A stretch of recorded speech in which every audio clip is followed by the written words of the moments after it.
Ma'asyiral hadirin jamaah salat subuh rahimakumullah.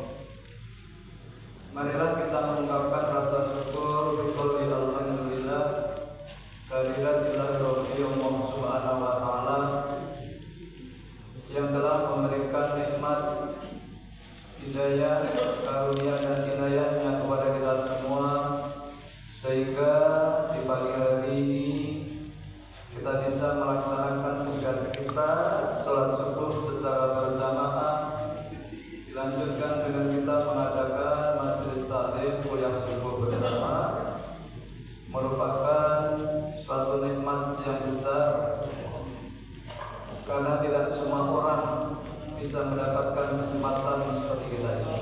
Untuk itu pantaslah kita senantiasa bersyukur dengan ucapan hamdalah dan terus berusaha meningkatkan kualitas amal soleh kita kepada Allah Subhanahu wa taala. Shalawat dan salam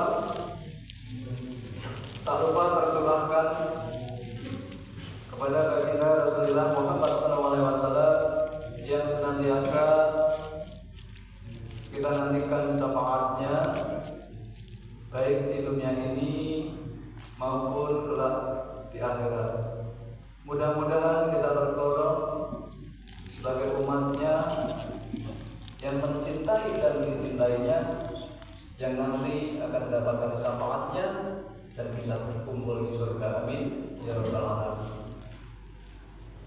Bapak-bapak, ibu-ibu, saudara sekalian yang berbahagia yang dirahmati Allah, kita sudah rutin mengadakan kajian setiap Ahad pagi, di mana pada saat ini, pada bulan ini, kajian yang dilakukan oleh dai-dai daripada pemerintah kota diberikan tema seputar masalah Muharram maupun sholat ibadah. Oleh karena itu, marilah pada kesempatan ini saya mengajak untuk kembali kita membahas, mengulas berkenaan dengan masalah hikmah dan esensi daripada sholat itu sendiri. Kalau berkenaan dengan masalah Muharram, tata cara mungkin sudah disampaikan oleh penceramah atau dari sebelumnya. Maka pada kesempatan ini ayo kita mengulas kembali sholat dipandang dari segi hakikat dan esensinya. Sholat itu apa? Allah berfirman dalam Al-Quran sebagaimana ayat yang kami baca dari ayat yang kedua tadi, yaitu surat Al-Ankabut ayat 45. A'udzubillahi minasyaitonir rajim. Utslu ma uhiya ilaika minal kitab aqimis shalah innas sholata tanha 'anil fahsya'i wal munkar wa la dzikrullahi akbar wallahu ya'lamu ma tasna'un. Jadi Allah menurunkan kitab suci ini. Di situ ada perintah aqimus sholat, dirikanlah sholat. Inna sholata tanha 'anil fahsya'i wal munkar. Sesungguhnya sholat itu mencegah perbuatan keji dan munkar, perbuatan dosa, alfa dan maksiat. Ini adalah salah satu esensi daripada kita melaksanakan sholat. Jadi kita melaksanakan sholat itu sebenarnya berusaha untuk berkomunikasi kepada Allah secara mendalam agar kita bisa menghadirkan di hati kita atas hadirnya Allah, sehingga terdorong dalam diri kita itu untuk senantiasa terhindar dari perbuatan-perbuatan keji dan munkar. Artinya apa? Andai kata kita sudah melakukan sholat secara rutin dengan baik, tetapi masih ada perbuatan-perbuatan keji dan munkar yang juga kita laksanakan, maka esensi daripada sholat itu perlu kita dapatkan. Asal bekas atau lapat dari sholat itu belum ada, memang rutin kita datang ke tempat ibadah, kita datang ke mushola, ke masjid berjamaah, itu secara ritual bagus untuk kita lakukan, karena tujuannya apa? Untuk melatih diri, melatih individu kita agar kita ini senantiasa untuk bisa menghadirkan Allah dalam diri kita. Jadi ini sekedar latihan ritual ini. Supaya apa? Supaya kita terus bisa berkomunikasi dengan Allah. Jadi pada hakikatnya adalah berkomunikasi. Hakikat dari sholat ini adalah berkomunikasi. Nah, kalau kita dilatih berkomunikasi, maka nanti akhirnya itu akan membuahkan makom ihsan. Jadi sholat yang kita lakukan secara rutin bagus itu untuk kita lakukan. Namun terkadang yang kita lakukan baru sebatas perbuatan fisik dan ucapan. Untuk melatih, itulah yang dinamakan pencarian untuk mendapatkan makom ihsan.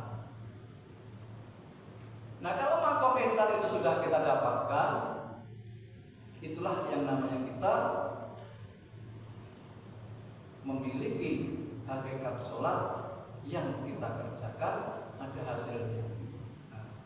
Jadi sebagai orang beriman, kita meyakini, mempercayai bahwa beriman kepada Allah, amantu billah wa malaikatihi wa kutubihi wa rusulihi wal yaumil akhir wa bil qadri khairihi wa syarrihi min Allah taala. Nah, di situ rukun iman tadi kan ada. Amantu billah wa malaikatihi wa kutubihi, kitab pokok. Jadi katakan qul selama uhiya ilaika min, sesungguhnya kitab ini ya, kita yakini bahwa itu benar firman Allah. Karena kitab yang kita pakai, yang kita yakini ini benar firman Allah yang disampaikan kepada Nabi Muhammad melalui perantara malaikat Jibril. Sehingga dalam hidup ini kita melaksanakan baik itu ritual peribadatan harus berdasarkan petunjuk daripada kita itu sendiri, supaya usaha kita untuk menggapai makom ihsan tadi tercapai. Memang butuh perjuangan, butuh istiqomah, butuh waktu yang lama yang harus kita lalui. Kalau sholat itu kita semuanya sudah maklum dan paham semua adalah suatu perbuatan ibadah yang diawali dengan takbiratul ihram dan diakhiri dengan salam. Dengan di situ dalamnya ada syarat rukun yang harus dipenuhi dan terhindar dari perbuatan-perbuatan yang membatalkan sholat. Nah, itu rukun-rukunnya. Tetapi untuk melaksanakan itu semua, mengerjakan itu semua supaya bisa berdiri tegak dan menjadi tiang agama, harus ada esensi yang kita perlu dari sholat itu. Karena tidak cukup hanya dikerjakan. Karena perintah aslinya kan Betul makhluk ia dengan kita aqimis sholat, dikenal sholat. Inna sholata tanha nganil fahsati wal munkar. Yang sesungguhnya dengan sholat yang engkau dirikan akan menjadikan dirimu, kita ini semua tercegah dari perbuatan keji dan mungkar. Baik perbuatan keji dan mungkar itu yang dilakukan oleh lisan, yang dilakukan oleh fisik, afal, perbuatan, maupun perbuatan keji dan mungkar yang dilakukan oleh hati.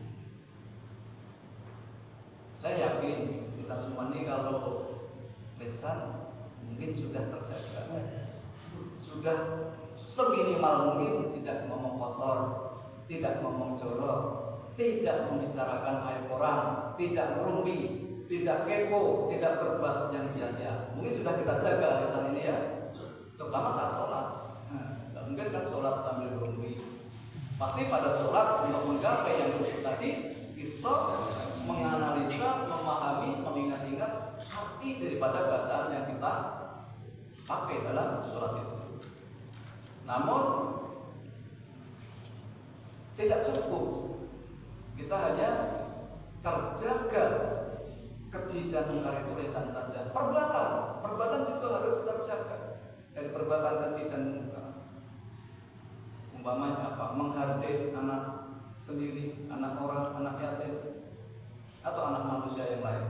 Menghardik binatang, menghardik tumbuhan, itu termasuk perbuatan-perbuatan keji yang semestinya bagi orang yang sudah melakukan dan mendirikan sholat terhindar.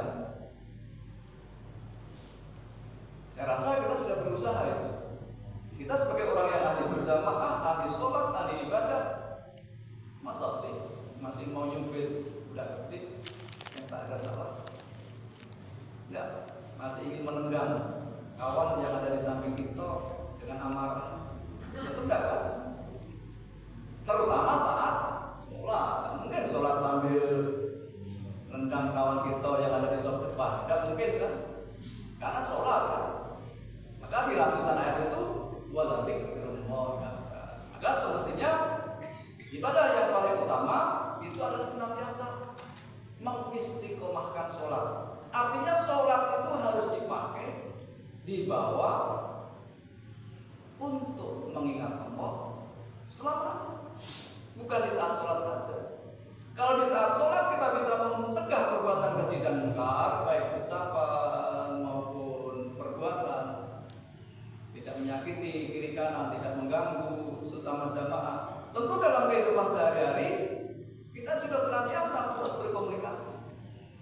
Waladzikrullahi akbar, mengingat Allah. Kalau yang diingat Allah,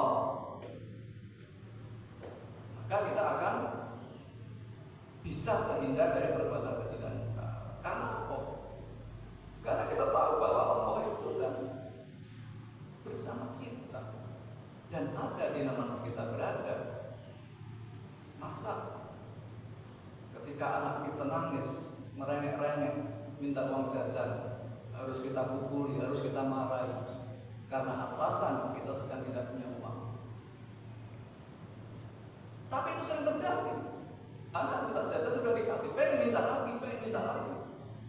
Itu sebenarnya sesuatu ujian, sesuatu Allah memberikan amanah kepada kita, bagaimana untuk melatih kita, bagaimana untuk mewujudkan realisasi sholatnya dalam kehidupan sehari-hari itu bisa apa ya?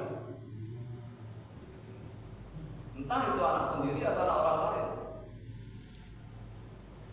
Nah, karena kalau kita melakukan itu,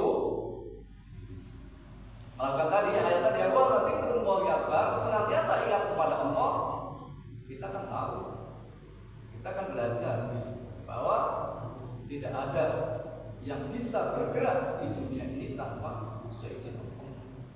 Jadi anak kecil yang merengek-rengek kepada kita, anak kita sendiri atau anak saudara atau anak siapapun, sebenarnya itu Allah menggerakkan. Karena tidak mungkin sesuatu di dunia ini bergerak tanpa seizin Allah. Nah, kalau tahu yang menggerakkan Allah, kenapa anak emosi? Kenapa marah? Kenapa anak melawan? kodrat Allah. Mengingatkan, menasihati bisa, boleh. Tapi kalau amarah yang dikembangkan, maka esensi daripada sholat tak terpenuhi, tak kita dapatkan. Nah itulah makanya hadirin, pentingnya kita untuk menjaga daripada perbuatan keji dan mungkar meskipun di luar sholat.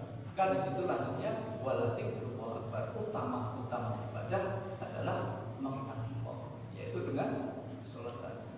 Nah ini yang perlu kita miliki. Nah ini baru lesan dan perbuatan. Nah yang berat ini perbuatan hati. Oke, lesan tidak lagi berbuat keji dan mungkar. Tangan, fisik tidak lagi kita ingin bergojo, ingin berbala, ingin menjah kawan yang berbuat masalah dengan kita. Tetapi hati kita ini, kita harus senantiasa beristighfar di situ, memohon ampun kepada Allah. Karena terkadang apa yang kita saksikan itu akan melekat di dalam hati kita. Kita melihat kejadian, entah ada kendaraan tabrakan, entah ada orang yang sedang nongkrong di, kita terbesit. Waktunya sholat masih nongkrong di pos. Beragam Islam enggak itu? Yang nongkrong orang itu mungkin dia memang sedang duduk di situ. Tetapi kenapa hati ini harus terbesit seperti itu? Bersuudzon. Nah, sementara kita sholat. Nah, kalau kita dalam sholat ingin mendapatkan hikmah dan esensi daripada sholat itu, tidak perlu lah kita menghiraukan orang itu. Kalau pengen ngajak, pengen nasihati, Kak, ayo kita ke sholat. Ayo kita sholat. Ke masjid, ke sholat. Ya langsung aja ngomong. Tidak perlu nanti simpen dalam hati. Baik bapak ini tinggal sampai masjid, selama itu tidak pernah masjid. Dalam hati ini ya, ini kadang ada itu, manusiawi ada. Nah ini yang perlu kita hindari. Sebenarnya sholat itu mencegah perbuatan keji dan mungkar, ya perbuatan lisan, ya perbuatan tangan, kaki, panca indera dan juga hati kita harus. Nah ini terkadang yang menjadi permasalahan yang kita hadapi bukan orang lain, kadang diri kita sendiri dengan lingkungan yang paling dekat, ya keluarga. Nah itulah masalah hadirin. Jadi pentingnya kita itu untuk bisa meyakini bahwa kita ini sedang diawasi oleh Allah. Sedang diawasi oleh Allah. Sedang ini continue ila akhir hayat. Bukan sudah diawasi, ya memang kemarin sudah, sedang dan akan terus diawasi.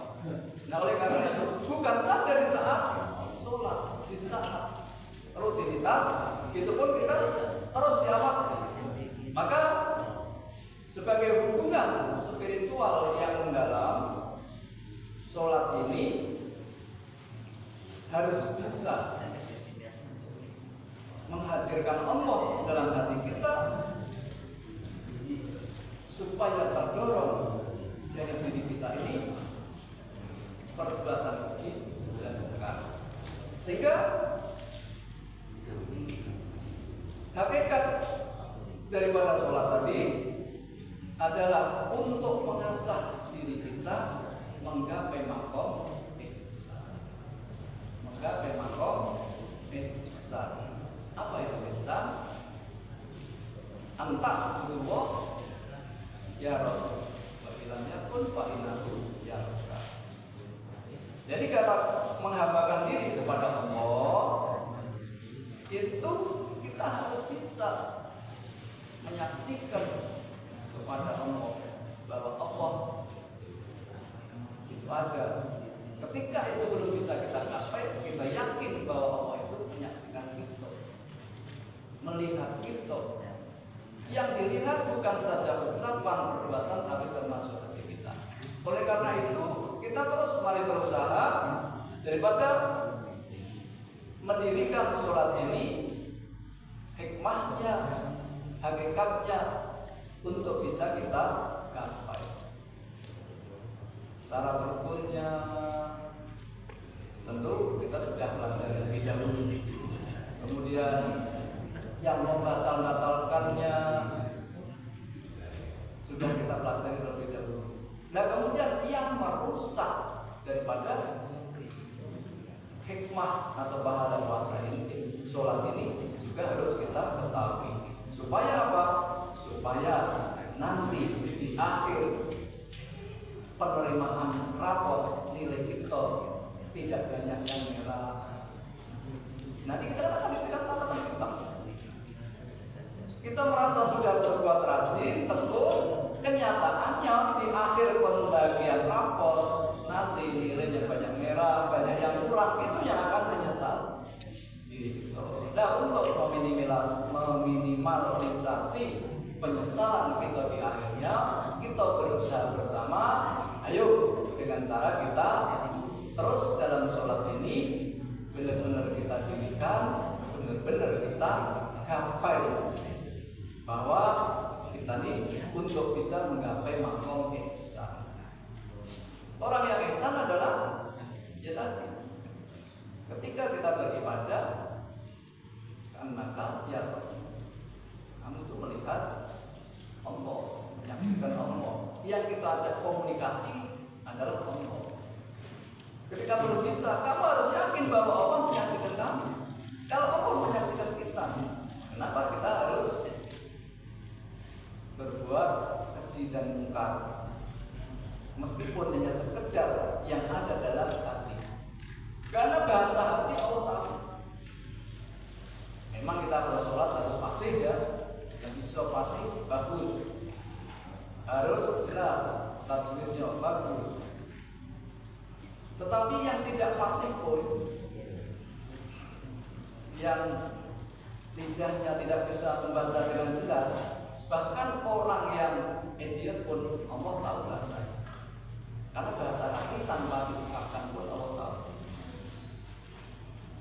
Nah, oleh karena itu dalam melaksanakan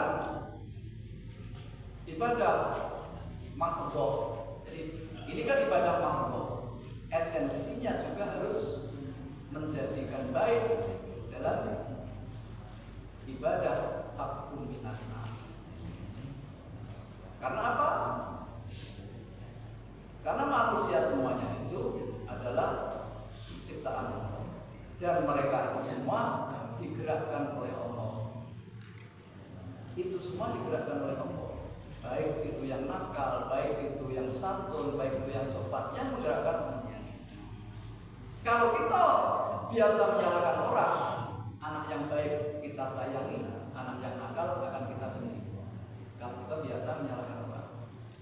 Tetapi kalau kita biasa introspeksi diri dan kita paham semua gerak itu geraknya Allah, baik yang nakal maupun yang baik, yang sopan, itu kita pandang semuanya yang menggerakkan Allah. Nah, kalau kita sudah bisa di sini, itu akan melatih untuk mendorong diri kita tadi menggapai maqam ihsan. Maka marilah kita bersama-sama untuk terus berusaha bahwa sholat ini kita lakukan secara jasmaniah dan rohani. Gerakannya baik sesuai petunjuk, shollu kama ra'aitumuni usolli. Bacaannya juga baik sesuai petunjuk, apa yang dicontohkan Nabi itu yang kita lakukan. Kemudian setelah gerakan ucapan, hati kita, jiwa kita juga harus baik, senantiasa menghambakan diri kepada Sang Pencipta Allah Subhanahu wa taala. Jadi ulama bukia ilaika minal kitab aqimis sholat inna sholata tanha 'anil fahsya'i wal munkar. Sesungguhnya sholat itu bisa mencegah perbuatan keji dan munkar, terbukti. Nah, membuktikan bahwa kita harus sholat atau tidak, ya harus terbukti bahwa sholat itu bisa mencegah perbuatan keji dan munkar. Kalau kita habis sholat berjamaah di masjid, pulang ke rumah, orang rumah belum buat kopi, nak marah-marah, apa artinya sholat tadi? Benar tak? Artinya sholat ya hanya sekedar ritual, melok-melok wong, masak-masak baik, di rumah masih membawa amarah. Nah ini, kita sholat berjamaah di masjid bagus, dilakukan secara rutin. Tetapi ketika kita ada masalah, kita tidak bersandar kepada Allah. Padahal di situ fasta'inu bis-sabri was-shalah wa innaha lakabiratun illa 'alal khashi'in. Minta tolonglah kepada Allah dengan sabar dan sholat. Sesungguhnya ini memang berat kecuali orang-orang yang khusyuk. Jadi kita minta tolong kepada Allah dengan sabar dan sholat. Ya, semalam dalam sholat takziah sudah kami singgung minta tolong dengan sabar. Nah dengan sholat itu bagaimana? Ini ada permasalahan kok minta tolongnya dengan cara sholat. Nah karena sholat itu komunikasi. Karena sholat itu menjalin komunikasi dengan Allah. Nah ketika ada masalah ya kita berkomunikasi dengan Allah. Nanti Allah akan memberikan solusi. Wasta'inu bis-sabri was-shalah. Mintalah pertolongan kepada Allah dengan sabar dan salat. Wa innaha lakabiratun illa 'alal khashi'in. Tetapi ini tidak banyak, sedikit yang bisa dilakukan kecuali orang-orang yang khusyuk. Nah, siapa itu orang-orang yang khusyuk? Alladzina yad'una rabbihim anna ilaihi raji'un. Orang yang berbuat khusyuk dalam sholatnya atau orang yang sudah khusyuk, yaitu mereka yang meyakini perjumpaan dengan Tuhan. Kalau dia dalam sholat tadi ihsan yakin berjumpa Allah, ya khusyuk. Kalau dalam sholat kok tidak berjumpa dengan Allah, yang dijenguk cuma sajadah itu baik, yang dijenguk cuma tembok yang di depan, meskipun yang dijenguk itu Ka'bah, itu baru simbol. Kita harus menyaksikan bahwa yang kita sembah adalah Allah. Karena ketika sholat Nabi dulu berkomunikasi dengan Allah. Dalam bacaannya itu apa yang dikatakan Nabi, Allah menjawabnya. Nah itu. Nah kita berusaha.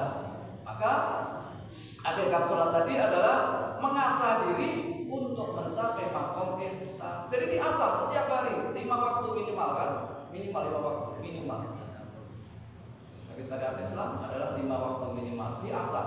Nah, itu hakikatnya mengasah. Kita tuh baru mengasah. Nah, dalam mengasah kita ini ada yang sudah 20 tahun, 30 tahun, setahun. Hasilnya sama beda. Harusnya beda. Yang diasah sebulan, setahun, 10 tahun, 30 tahun harusnya beda. Ini ada yang asah baru setahun dan 10 tahun, 30 tahun kok hasilnya sama. Nah berarti asahnya ini apa ada kekurangan, ada kesalahan atau kurang maksimal. Nah itu yang perlu kita pikirkan. Mengapa kita perlu berpikir? Kita diberi akal. Menggunakan akal untuk berpikir itulah wujud daripada bersyukur. Untuk meningkatkan kualitas yang ada dalam diri kita lebih baik dari sebelumnya. Kita sudah diasah berjamaah sudah setahun, rutin sudah 10 tahun. Nah itu cara kita. Nah, cara kita untuk mengasah diri untuk mencapai makom ihsan tadi. Nah, sholat bukan sekedar gerakan fisik dan ucapan lisan, tetapi juga pekerjaan hati. Nah, ketika hati tadi menempati tempat yang tepat, yaitu kita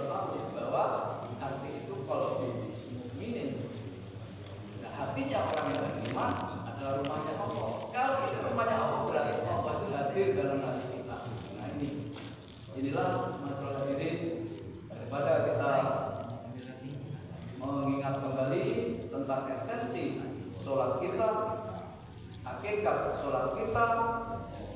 Jadi hubungan spiritual yang mendalam dengan Allah, di mana hati ini hadir sepenuhnya dan diri terdorong untuk menjauhi perbuatan kesyirikan, sehingga akan terjadilah kehidupan yang tenang, kehidupan yang tentram, tidak bisa dalam menghadapi masalah, tidak kacau balau dalam menghadapi ujian, tidak resah dan tidak terjadi keputusasaan.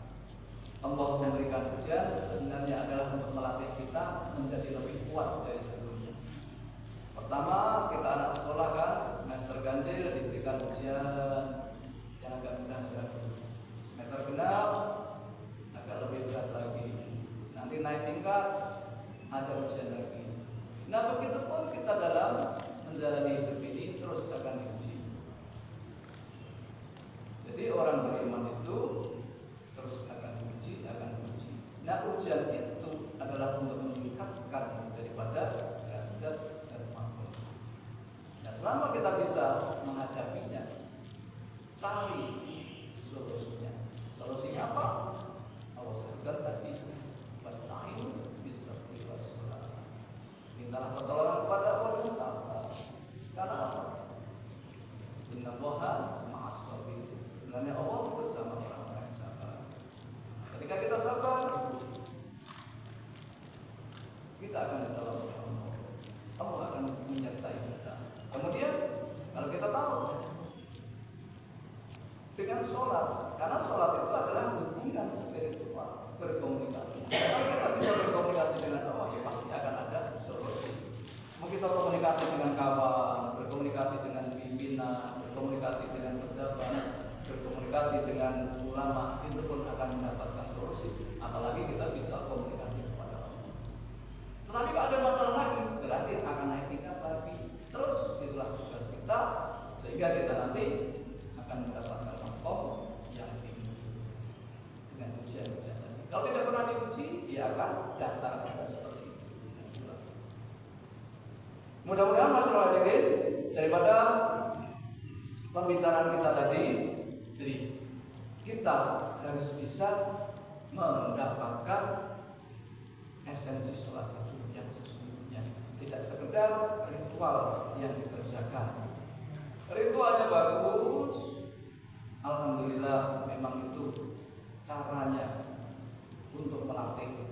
Karena hakikatnya adalah mengasah diri itu kalau dilatih supaya semakin tajam, supaya semakin tambah maksimal kebaikannya. Kalau kita tidak diasah, maka nanti akan terjadi ya ketumpulan. Iman itu akan menjadi tumpul. Bukan peso atau senjata saja yang tumpul, tapi iman kita pun akan menjadi tumpul. Maka kalau dalam mengasah itu, ya termasuk ibadah waladzikrullahi akbar tadi yang diasah. Kalau kita umpamanya ya dalam syariat Islam, kita habis sholat yang ditunjukkan oleh kita membaca istighfar, membaca tahmid, tasbih, takbir 33 kali terus. Itu. Nah, tapi kalau orang yang nanti melalui ranah di tarekat, dia berubah, meningkat. Kalau hari ini 10, besok 20. Suatu saat nanti akan berubah 1000. Kalau 1000 akan berubah menjadi 10.000. Terus ada tingkatan-tingkatan. Nah itu, makanya apa? Makanya perlu adanya peningkatan kualitas dalam beribadah ini sesuai dengan kemampuan kita. Tidak dipaksakan, tetapi harus berusaha. Karena apa? Karena kalau kita tidak ada peningkatan, namanya kita tidak mensyukuri akal tadi. Akalnya tidak dipakai. Dari dulu amaliyahnya masih amalan anak-anak. Nah ini baru lisan dan fisik saja, hatinya belum. Maka sebenarnya orang yang berzikir, orang yang berwirid itu adalah membersihkan hati. Kalau hati ini dilatih terus dan dibersihkan, ya, setelah ritual dikerjakan, waladzikru akbar. Mengingat Allah itu utama ibadah. Terus kita mengingat Allah nanti akan bersih. Sifat-sifat hayawani yang ada dalam diri kita, ya, seperti Leo, harimau suka marah, nanti mulai berkurang. Sifat-sifat hayawani seperti monyet yang serakah nanti akan berkurang. Sifat-sifat hayawani seperti ular yang suka menggelit, tikung dari belakang akan berkurang. Jadi terus diasah. Maka rukun Islam yang 5 tadi, ya, kalau itu dirangkai, ada di situ zakat itu membersihkan. Kalau maknanya zakat itu secara hakiki adalah membersihkan hati. Makanya kalau dibersihkan terus. Nah setelah nanti dibersihkan terus, dan kita bisa menahan, mengendalikan bahwa nafsu lawamah, nafsu amarah, nafsu mutmainnah, maka nanti kita akan bersih. Kalau bersih maka nanti akan terbuka hijab. Kalau terbuka hijab, namanya kalau kita haji itu mabrur. Haji memenuhi panggilan Allah. Ketika dia bisa bertemu, dia mabrur. Kalau tidak ketemu, dia belum mabrur. Nah, haji itu memenuhi panggilan Allah ke Mekah, ke Baitullah, ke Ka'bah. Sementara Ka'bahnya dikunci. Nah, ketemu di mana berarti? Ya tidak harus dalam Ka'bah ketemu atau tidak. Fihi ayatun bainatu maqam Ibrahim takhalalu kana aminah. Ini adalah maqam Ibrahim. Barang siapa bisa memasuki Baitullah, maka amanlah dia. Tapi kenyataannya Bapak Ibu Saudara sampai sekarang orang yang haji itu katanya yang sudah sampai ke sana Ka'bah itu dikunci. Bagaimana mau terbuka hijab, mau bertemu Allah, mau memanggil, ternyata rumahnya dikunci. Kita kan tahu sudah belajar hakikat bahwa Ka'bah di sana itu lambang dan simbol. Sebenarnya setelah selesai Nabi Ibrahim membangun Ka'bah, yang dia katakan kalau ini hati kita itu. Meskipun kita belum sempat ke sana, kalau kita bisa menolak, maka hati kita akan hadir Allah. Kalau belum ini itu berarti sebenarnya ibadah itu dari syahadat sampai ke haji. Maka penyaksiannya akan benar setelah kita bisa menyaksikan bahwa Allah itu adalah Tuhan kita, karena terbukanya hijab. Nah itulah. Nah kalau sholat tadi ritual untuk mengasah, untuk melatih supaya sampai pada makom ihsan. Ya, sampai kapan? Ya terus. Andai kata sampai meninggal tidak tergapai, bagaimana? Kita dalam jihad, meninggal dalam keadaan jihad. Mudah-mudahan juga husnul khotimah.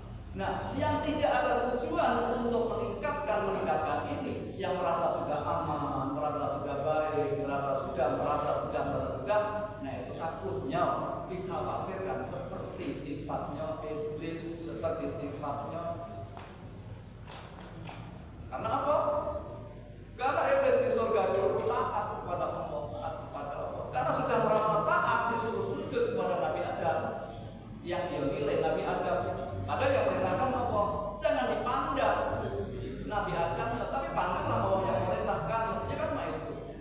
Makanya takabur ya iblis tadi menjadikan dia terusir dari surga. Hanya tidak taat satu perintah Allah terusir dari surga. Nah kita jangan seperti itu. Dibalik, kita sudah ada dunia, nah berusaha untuk apa? Untuk bisa menggapai dari orang yang beriman, dari orang yang muslim, Islam, beriman dan ihsan itu kita raih. Nah inilah daripada hakikat sholat. Dan esensi sholat tadi adalah hubungan spiritual kepada Sang Pencipta. Nah, esensinya itu hakikatnya melatih diri untuk menggapai makom ihsan. Ihsan tadi apa? An antum tuh ya wa ilam yakul wa innahu ya. Ketika kita beribadah, kita nih sedang menyaksikan Allah, sedang komunikasi dengan Allah. Kalau belum bisa, yakinlah bahwa Allah menyaksikan kamu. Itulah masalah diri. Perlunya kita mengetahui ruhnya daripada ibadah, sehingga yang kita ajak ibadah tidak hanya lisan dan fisik, tetapi juga hati, juga jiwa, juga roh. Karena apa? Karena dalam beragama itu udkhulu fisik nikafah. Masuklah ke dalam agama Islam itu secara kafah, menyeluruh. Menyeluruh apa? Ya jiwa dan raga. Jangan beragama Islam hanya KTP, hanya jasa, rohnya tidak diajak. Jangan. Ya harus kafah udkhulu fisik nikafah. Kalau kita bisa kafah, maka kita akan sempurna. Kalau kita bisa sempurna, semaksimal mungkin berusaha untuk sempurna, untuk lebih baik. Itulah nanti kita akan mendapatkan yang namanya makom ihsan. Ketika nanti meninggal, maka meninggal dalam keadaan husnul khotimah. Amin ya rabbal alamin. Mungkin itu saja. Jadi kita membahas tentang hakikat dan esensi sholat, di mana sholat itu bisa menjadi solusi, ya, kita pertolongan kepada Allah dengan sabar dan sholat. Karena sholat itu akan menjadi solusi. Kok bisa menjadi solusi? Logikanya bagaimana? Komunikasi. Galak ngomong, galak berkomunikasi, maka akan ada solusi. Nanti Allah akan menjawab. Itu ya. Sekian, lebih kurang mohon maaf. Bila sabilah, akhir kalam. Wassalamualaikum warahmatullahi wabarakatuh. Silakan diminum dulu.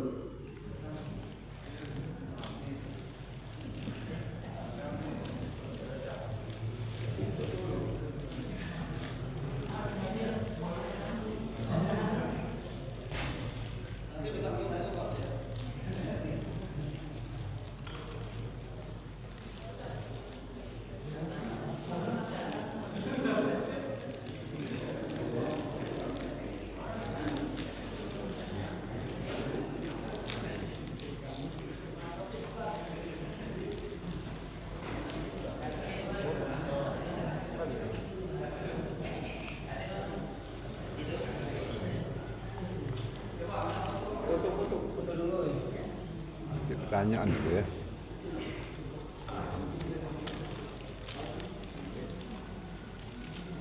Pak Matus, Iya ya.